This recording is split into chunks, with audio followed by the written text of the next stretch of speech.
तो स्वागत है आपका आपके अपने यूट्यूब चैनल ओनली एमपीपीएससी में। इस वीडियो में हम डिस्कस करेंगे एमपीपीएससी 2019 जीएस फर्स्ट के प्राथमिक परीक्षा के पेपर को। देखिए प्रीलिम्स का 2019 का पेपर है, जिसका भी एग्जाम 24 अप्रैल को है, या फिर जो स्टूडेंट एमपीपीएससी की तैयारी करते हैं उनके लिए यह वीडियो काफ़ी लाभदायक होने वाला है। वीडियो शुरू करने से पहले यदि आप हमारे इस यूट्यूब चैनल पर नए हो तो सबसे पहले चैनल को सब्सक्राइब कर लीजिए और वीडियो को लाइक कर दीजिए। देखिए यह पार्ट फर्स्ट है, इसके बाद पार्ट सेकंड भी आएगा, यानी कि 2 वीडियो के माध्यम से हम 2019 के एमपीपीएससी प्रीलिम्स के पेपर को डिस्कस करेंगे। तो चलिए शुरू करते हैं। देखिए पहला प्रश्न पूछा गया था, निम्नलिखित में से किस संवैधानिक संशोधन अधिनियम ने मौलिक अधिकारों की सूची से संपत्ति के अधिकार को हटाया था। तो देखिए इसका राइट आंसर क्या हो जाएगा, 44वें संवैधानिक संशोधन अधिनियम 1978 के द्वारा संपत्ति के अधिकार को मौलिक अधिकारों की सूची से हटाया गया था। इससे पहले संपत्ति का अधिकार भी एक मौलिक अधिकार हुआ करता था, लेकिन 44वें संवैधानिक संशोधन अधिनियम 1978 के द्वारा इसे मौलिक अधिकारों की सूची से हटा दिया गया। तो इसका राइट आंसर क्या हो जाएगा, सी। देखिए अगला प्रश्न देख लेते हैं, भारत में दल विहीन प्रजातंत्र किसने प्रस्तावित किया था।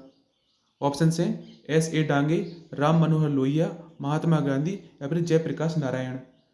तो देखिए एमपीपीएससी जो आयोग ने इसके 2 राइट आंसर माने थे। दल विहीन प्रजातंत्र किसने प्रस्तावित किया था, तो इसके 2 आंसर माने थे, महात्मा गांधी और जयप्रकाश नारायण, यानी कि सी और डी इसके राइट आंसर हो जाएंगे।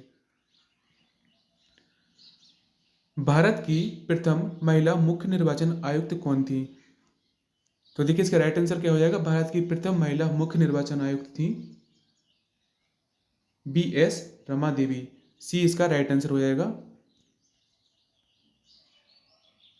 संविधान का कौन सा अनुच्छेद भारत के नियंत्रक और महालेखा परीक्षक के कर्तव्यों को निर्धारित करता है। देखिए इसमें आपको देखना है, कर्तव्य पूछे गए हैं सीएजी के कि कौन सा आर्टिकल है यह सीएजी के कर्तव्यों को निर्धारित करता है।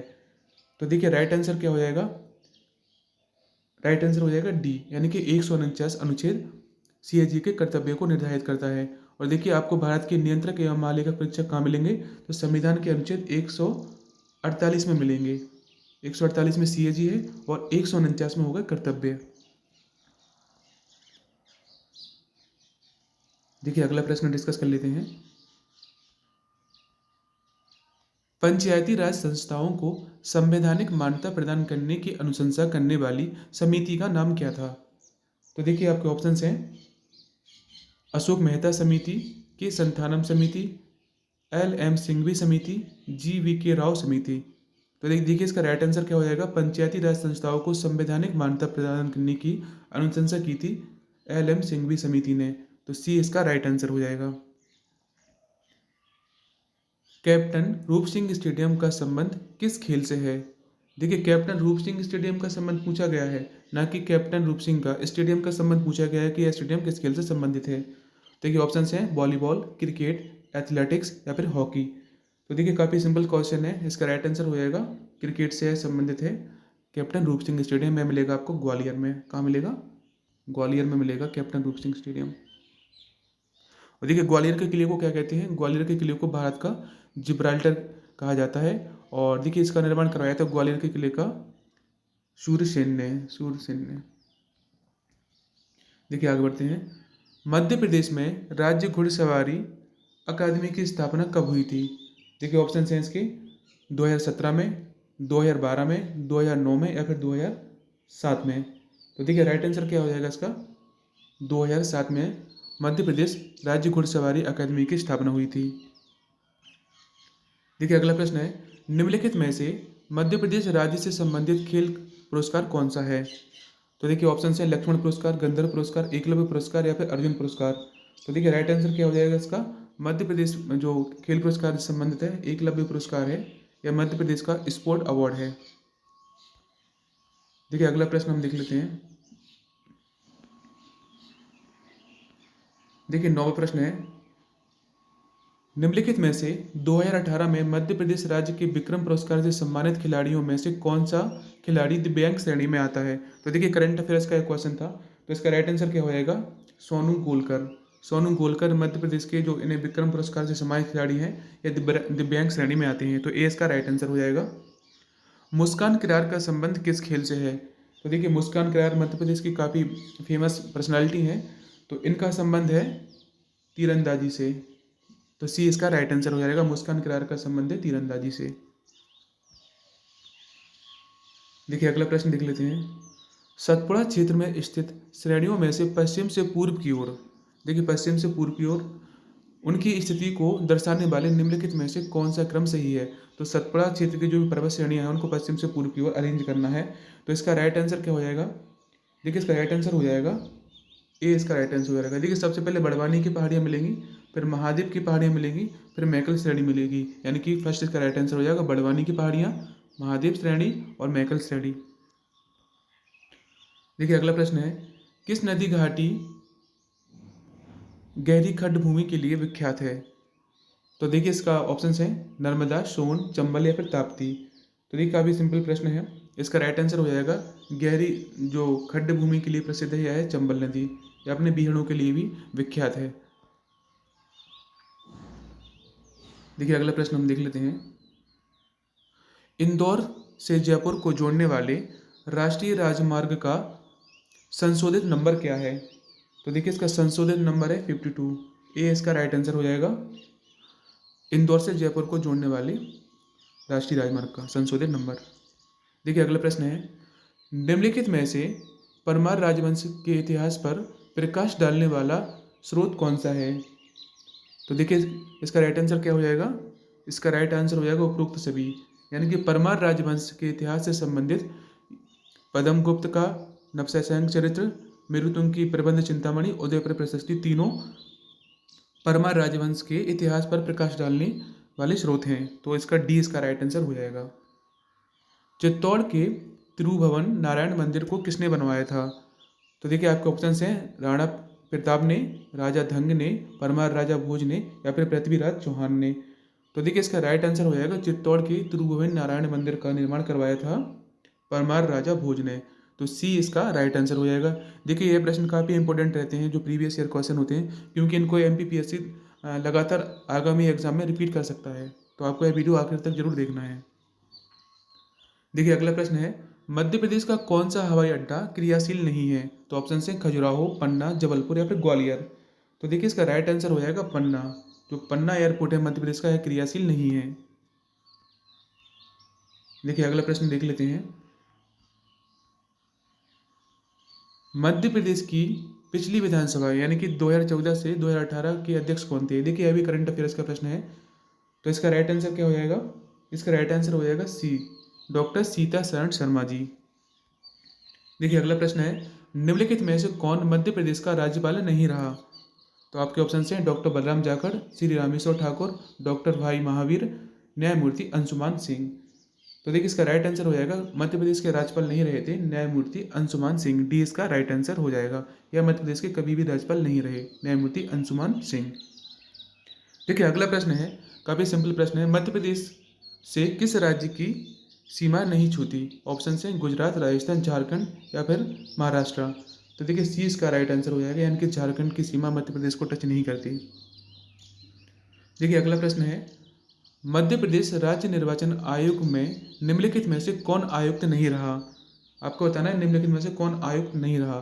देखिए ऑप्शन हैं श्री गोपाल शरण शुक्ल, आर.सी. परशुराम, डॉक्टर अजीत रायजादा या फिर अश्विनी वैश्य। तो देखिए इसका राइट आंसर क्या हो जाएगा, श्री अश्विनी वैश्य मध्य प्रदेश राज्य निर्वाचन आयोग के कभी भी आयुक्त नहीं रहे। देखिए अगला प्रश्न हम देख लेते हैं, कंप्यूटर के क्षेत्र में वायरस का मतलब क्या होता है। तो देखिए इसका राइट आंसर क्या हो जाएगा, कंप्यूटर के क्षेत्र में वायरस का मतलब होता है vital information resource under seize, यानी कि 20 का राइट आंसर हो जाएगा। देखिए अगला प्रश्न है, जो अनाधिकृत पहुंच प्राप्त करता है, महत्वपूर्ण डाटा को नष्ट करता है, वैध उपयोगकर्ता की सेवाओं को अस्वीकार करता है या उनके लक्ष्यों के लिए समस्या पैदा करता है, इसको क्या कहते हैं। तो देखिए इसका राइट आंसर क्या हो जाएगा, इसको हम कहते हैं क्रैकर, बी इसका राइट आंसर हो जाएगा। पहला साइबर लॉ जो भारत में ई कॉमर्स के लिए कानूनी ढांचा प्रदान करता है। तो देखिए इसका राइट आंसर क्या हो जाएगा, इसका राइट आंसर हो जाएगा बी इसका राइट आंसर हो जाएगा, सूचना प्रौद्योगिकी अधिनियम 2000, या इसका राइट आंसर हो जाएगा। देखिए अगला प्रश्न हम देख लेते हैं। देखिए 24वां प्रश्न है, निम्नलिखित में से कौन सा एक साइबर अपराध नहीं है? ऑप्शन है fishing, cyber stalking, identity theft या ऑनलाइन चैटिंग। तो देखिए काफ़ी सिंपल प्रश्न है, इसका राइट आंसर हो जाएगा ऑनलाइन चैटिंग कोई साइबर अपराध नहीं है, इनके डी इसका राइट आंसर हो जाएगा। देखिए अगला प्रश्न है, ईमेल पता mark.st-tool@it-desk.info का डोमेन नाम क्या है? तो आपको डोमेन नेम बताना है इसका। तो देखिए इसका राइट आंसर क्या हो जाएगा? इसका राइट आंसर हो जाएगा सी, यानी कि एट द एट के जो बात का जो भी बचा हुआ हिस्सा होता है उसे हम डोमेन कहते हैं, डोमेन नेम कहते हैं। तो सी इसका राइट आंसर हो जाएगा, it-desk.info इसका डोमेन नेम हो जाएगा। देखिए अगला प्रश्न है, राष्ट्रीय मानवाधिकार आयोग के अध्यक्ष एवं अन्य सदस्यों की नियुक्ति के लिए सिफारिश करने वाली समिति का कौन सदस्य नहीं है? तो देखिए इसके ऑप्शन है प्रधानमंत्री, लोकसभा का अध्यक्ष, लोकसभा में विपक्ष का नेता या राज्यसभा का सभापति। तो देखिए राइट आंसर क्या हो जाएगा इसका? राइट आंसर हो जाएगा राज्यसभा का सभापति। राष्ट्रीय मानवाधिकार आयोग के अध्यक्ष एवं अन्य सदस्यों की नियुक्ति की समिति की सिफारिश करने वाली समिति में नहीं होता है। देखिए अगला प्रश्न हम देख लेते हैं। 27वां प्रश्न है, मानवाधिकार संरक्षण अधिनियम के संबंध में निम्नलिखित में से कौन सा कथन सही नहीं है? तो देखिए यह काफ़ी विवादास्पद क्वेश्चन था। तो इसके लोकसभा आयोग ने 3 आंसर सही माने थे, यानी कि ए, बी और सी, ये तीनों आंसर इसमें सही माने गए थे। ठीक है, इसमें बताया था आपको मानवाधिकार संरक्षण अधिनियम के संबंध में कौन सा कथन सही नहीं है। तो इसके तीनों आंसर सही माने गए थे, यानी कि अध्यक्ष का 5 वर्ष की अवधि तक पद पर रहता है, यह भी गलत था। आयोग के सदस्य 5 वर्ष की अवधि, यह भी गलत था। सदस्य 5 वर्षों की दूसरी अवधि के लिए पुनर्नियुक्ति का पात्र नहीं होता, यह भी गलत था। तो तीनों इसके राइट आंसर थे। देखिए अगला प्रश्न हम देख लेते हैं, राज्य मानव अधिकार आयोग के अध्यक्ष एवं सदस्यों की नियुक्ति किसके द्वारा की जाती है? तो देखिए इसका राइट आंसर क्या हो जाएगा? राज्यपाल के द्वारा राज्य मानवाधिकार आयोग के अध्यक्ष एवं सदस्यों की नियुक्ति की जाती है। देखिए अगला प्रश्न है, मानव अधिकार न्यायालयों में मामले के संचालन के प्रयोजनार्थ राज्य सरकार एक अधिवक्ता को विशिष्ट लोक अभियोजक के रूप में विनिर्दिष्ट करती है, यानी कि विशिष्ट लोक अभियोजक के रूप में नियुक्त करती है, जो कम से कम कितने वर्षों तक प्रैक्टिस में रहा हो, यानी कि उसे कितने वर्षों का अनुभव रहा हो। तो इसका राइट आंसर क्या हो जाएगा? 7 वर्षों का उसे अनुभव होना चाहिए, डी इसका राइट आंसर हो जाएगा। देखिए अगला प्रश्न हम देख लेते हैं। तो देखिए 30वां प्रश्न है, सिविल अधिकार संरक्षण अधिनियम 1955 के अंतर्गत सभी दंडनीय अपराध होते हैं। तो देखिए इसका राइट आंसर क्या हो जाएगा? इसमें भी 2 इसके राइट आंसर माने गए थे। एमपीपीएससी आयोग देखिए आपके साथ करेगा, कभी क्वेश्चन गलत दे देगा तो उसको हटा देगा, या फिर कभी इसके विचित्र तरीके से ऑप्शंस को ऐसे अरेंज कर देगा, उसके 1 से 2 आंसर हो सकते हैं, फिर हो सकता है कि सभी आंसर हो जाएं उसमें, या फिर एक भी आंसर ना हो। तो इसमें 2 आंसर माने गए थे आयोग के द्वारा, यह थे ए और बी, यानी कि संज्ञेय तथा संक्षेपतः विचारणीय, संज्ञेय तथा अशमनीय। इसका ए और बी इसका राइट आंसर हो जाएंगे। निम्नलिखित में से कौन सा उपग्रह शैक्षणिक संस्थान उपग्रह है? तो देखिए इसका राइट आंसर क्या हो जाएगा? सत्यभामा सेट, यानी कि डी इसका राइट आंसर हो जाएगा। कौन सा प्रदूषण नॉक नी सिंड्रोम के लिए उत्तरदायी है? तो देखिए इसका राइट आंसर क्या हो जाएगा? देखिए ऑप्शन देख लेते हैं पहले। फ्लोराइड, मरकरी यानी कि पारा, आर्सेनिक या फिर कैडमियम। तो देखिए नॉक नी सिंड्रोम के लिए जो उत्तरदायी होता है फ्लोराइड प्रदूषण। तो ए इसका राइट आंसर हो जाएगा। काफ़ी इंपॉर्टेंट प्रश्न है, रिपीट भी हो सकता है।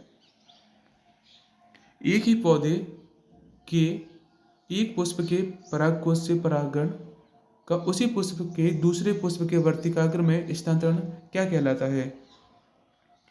तो देखिए इसका राइट आंसर हो जाएगा बी, इसका राइट आंसर हो जाएगा सजातीय पुष्पी परागण। देखिए अगला प्रश्न हम देख लेते हैं। निम्नलिखित में से कौन सी उच्च स्तरीय प्रोग्रामिंग कंप्यूटर भाषा है? तो देखिए राइट आंसर क्या हो जाएगा इसका राइट आंसर हो जाएगा उपरोक्त सभी, यानी कि कोबोल, पास्कल और बेसिक तीनों हाई लेवल लैंग्वेज हैं कंप्यूटर की। देखिए अगला प्रश्न हम देख लेते हैं। मनुष्य की मुख गुहा में निम्नलिखित में से किसका पाचन प्रारंभ होता है? तो देखिए ऑप्शंस हैं प्रोटीन, वसा, कार्बोहाइड्रेट या उपरोक्त में से कोई नहीं। तो देखिए इसका राइट आंसर क्या हो जाएगा, राइट आंसर हो जाएगा सी, यानी कि मनुष्य की मुख्य गुहा में से कार्बोहाइड्रेट का पाचन प्रारंभ हो जाता है। तो सी इसका राइट आंसर हो जाएगा। देखिए अगला प्रश्न है, संयुक्त राष्ट्र संघ के वर्तमान महासचिव कौन है? तो देखिए 2019 में पूछा गया था प्रश्न था, तो उस समय एंटोनियो गुतरेस संयुक्त राष्ट्र संघ के अध्यक्ष थे। बी इसका राइट आंसर हो जाएगा। देखिए अगला प्रश्न देख लेते हैं, निम्नलिखित में से कौन सा चित्रकार 1922 में मध्य प्रदेश में जन्मा किंतु 1950 के बाद फ्रांस में रहकर कार्य किया तथा 2016 में इनका दिल्ली में निधन हो गया? तो देखिए काफ़ी अजीब सा प्रश्न था, तो इसका राइट आंसर क्या हो जाएगा? ए इसका राइट आंसर हो जाएगा, सैयद हैदर रजा। यह मध्य प्रदेश के चित्रकार थे। 1922 में इनका जन्म हुआ था, 1950 के बाद फ्रांस चले गए और 2016 में दिल्ली में इनका देहावसान हो गया था। तो ए इसका राइट आंसर हो जाएगा। देखिए वीडियो में आखिर तक बनी रहिए, काफ़ी इंपॉर्टेंट वीडियो है। यदि आप यहाँ तक आ गए हैं तो वीडियो में अंत तक जरूर रहिए। देखिए अगला प्रश्न है, मानव सभ्यता के विकास की कहानी दर्शाने वाला देश का सबसे बड़ा संग्रहालय इंदिरा गांधी मानव संग्रहालय कहाँ है? देखिए काफ़ी बार यह क्वेश्चन MBPSC में रिपीट हो गया है, तो इसका राइट आंसर हो जाएगा इंदिरा गांधी मानव संग्रहालय मिलेगा आपको भोपाल में। ये इसका राइट आंसर हो जाएगा। फुटबॉल विश्व कप 2018 की फाइनल मैच में क्रोएशिया की राष्ट्र प्रमुख अपनी टीम की हौसला अफजाई के लिए स्टेडियम में मौजूद थी, उनका नाम क्या था? देखिए यह भी इस करंट अफेयर से प्रश्न था, स्पोर्ट्स सेक्शन से। तो देखिए इनका नाम था, ये इसका राइट आंसर हो जाएगा कोलिंदा गर्बर कितारोविच। ये इसका राइट आंसर हो जाएगा। देखिए अगला प्रश्न है, उच्चतम न्यायालय के किस मामले में निर्णय के कारण संविधान के अनुच्छेद 21 के कार्यक्षेत्र का विस्तार कर शिक्षा के अधिकार को उसमें शामिल किया गया था? तो ये काफ़ी महत्वपूर्ण प्रश्न है, यह रिपीट भी हो सकता है आपके एग्जाम में। तो उन्नी कृष्णन बनाम आंध्र प्रदेश मामले में ऐसा किया गया था, तो ए इसका राइट आंसर हो जाएगा। देखिए अगला प्रश्न है, ऋग्वेद में पणि किस वर्ग के नागरिक थे? तो देखिए ऑप्शन है इसके, काफ़ी महत्वपूर्ण प्रश्न है, पुरोहित, लोहार, स्वर्णकार या फिर व्यापारी। तो देखिए ऋग्वेद में जो पणि थे या व्यापारी वर्ण के नागरिक थे, व्यापारी वर्ग में पणि आते थे, तो डी इसका राइट आंसर हो जाएगा। देखिए अगला प्रश्न है, चंड प्रद्योत किस प्राचीन गणराज्य के राजा थे? तो देखिए इसका ऑप्शन है काशी, अंग, अवंती या प्रवज्जी। तो देखिए राइट आंसर हो जाएगा अवंती के। देखिए आपने पढ़ा होगा अवंती के राजा चंद्र प्रद्योत जब पीलिया पर पांडु रोग से ग्रसित थे, तो क्या कहते हैं, बिंबिसार ने चरक को इनकी सेवा के लिए भेजा था, तो सी इसका राइट आंसर हो जाएगा। निम्नलिखित में से तारीख-ए फिरोज शाही के रचनाकार कौन है? तो देखिए इसका राइट आंसर क्या हो जाएगा, तारीख-ए फिरोज शाही की रचना। देखिए इसमें भी दो आंसर माने गए थे, काफ़ी MPPSC हर बार ऐसा करता है, तो इसके दो आंसर माने गए थे, शमशेर सिराज आशिफ या फिर जियाउद्दीन बर्नी। काफ़ी विवादास्पद क्वेश्चन था और इसमें जो आंसर दिया आयोग ने अंतिम उत्तर कुंजी में, तो यह उससे भी ज़्यादा विवादास्पद था। तो ए और बी इसके राइट आंसर हो जाएंगे। देखिए जो 44वां प्रश्न था, इसे मध्य प्रदेश राज्य लोक सेवा आयोग ने क्या कर दिया था, डिलीट कर दिया था, यानी कि विलोपित कर दिया गया था इसको। देखिए अगला प्रश्न 45वां प्रश्न हम देख लेते हैं, हिंदू विधवा पुनर्विवाह अधिनियम किस वर्ष पारित हुआ? तो इसका राइट आंसर क्या हो जाएगा, हिंदू विधवा विवाह पुनर्विवाह अधिनियम पारित हुआ था 1856 में। ए इसका राइट आंसर हो जाएगा। हिमालय के किस भाग पर कोरबा या करेवा भू आकृति पाई जाती है? तो देखिए इसका राइट आंसर क्या हो जाएगा, हिमालय के कश्मीरी जो भाग है इसमें करेवा भू आकृति पाई जाती है। काफ़ी महत्वपूर्ण प्रश्न है, यहाँ से प्रश्न रिपीट भी हो सकता है। देखिए इसमें अगला कूट वाला प्रश्न था, तो इसका राइट आंसर हम डायरेक्ट देख लेते हैं, तो सी इसका राइट आंसर था, यानी कि पहले का थर्ड हो जाएगा। कालाहांडी मिलेगा में आपको मिलेगा बॉक्साइट मिलेगा, और जावर मिलेगा दस्तावे में शीशा, कोलार में सोना, और मौसाबनी में हो जाएगा तांबा। तो इस तरीके से सी इसका राइट आंसर हो जाएगा। देखिए अगला प्रश्न हम देख लेते हैं, निम्नलिखित में से कौन सा एक सही सुमेलित नहीं है?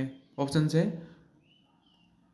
मुकाम्बिका कर्नाटक, डालमा झारखंड, नैयर छत्तीसगढ़ या कोटीगांव गोवा। तो देखिए इसका राइट आंसर क्या हो जाएगा, तो इसमें सी वाला सही सुमेलित नहीं है। देखिए अगला प्रश्न है, निम्नलिखित में से किस जनगणना दशक में लिंग अनुपात भारत में सबसे अधिक गिरावट दर्ज की गई थी सेक्स रेशो में, इनके लिंग अनुपात में। तो देखिए इसका राइट आंसर क्या हो जाएगा, 1961 से लेकर 71 के मध्य भारत में सबसे कम सेक्स रेशो था भारत में। तो इसका राइट आंसर हो जाएगा बी। देखिए अगला प्रश्न है, स्वर्णिम चतुर्भुज का पूर्वी पश्चिमी गलियारा निम्नलिखित में से किन केंद्रों को जोड़ती है। तो राइट आंसर इसका हो जाएगा ए, इसका राइट आंसर हो जाएगा सिलचर से पोरबंदर, पूर्वी से लेकर पश्चिम गलियारा इन केंद्रों को जोड़ता है। देखिए अगला प्रश्न है, किस औद्योगिक विकास केंद्र बानमौर मध्य प्रदेश के किस जिले में है। बानमौर मिलेगा आपको मध्य प्रदेश के मुरैना जिले में, ये इसका राइट आंसर हो जाएगा। देखिए अगला प्रश्न हम देख लेते हैं, मेक इन इंडिया कार्यक्रम कब प्रारंभ किया गया। देखिए यह करंट अफेयर से क्वेश्चन था। तो मेक इन इंडिया सितंबर 2014 में प्रारंभ किया गया था। देखिए अगला प्रश्न है, निर्यात उत्कृष्ट शहर में मध्य प्रदेश का कौन से 2 शहर शामिल हैं। तो देखिए राइट आंसर हो जाएगा, निर्यात उत्कृष्ट शहर में देवास और इंदौर शामिल हैं, ये इसका राइट आंसर हो जाएगा। देखिए अगला प्रश्न हम देख लेते हैं, भारत सरकार का कौन सा मंत्रालय भारत की विदेश नीति और व्यापार नीति से संबंधित है। तो देखिए भारत की विदेश व्यापार नीति से संबंधित है वाणिज्य एवं उद्योग मंत्रालय, तो सी इसका राइट आंसर हो जाएगा। अगला प्रश्न है, मध्य प्रदेश वित्त निगम का मुख्यालय कहाँ है। तो काफ़ी सिंपल प्रश्न है, यह मिलेगा आपको इंदौर में, मध्य प्रदेश वित्त निगम का मुख्यालय। देखिए अगला प्रश्न हम देख लेते हैं, बोधन दुआ किसका सेनापति था। काफ़ी डीपली पूछा गया प्रश्न था मध्य प्रदेश के इतिहास से।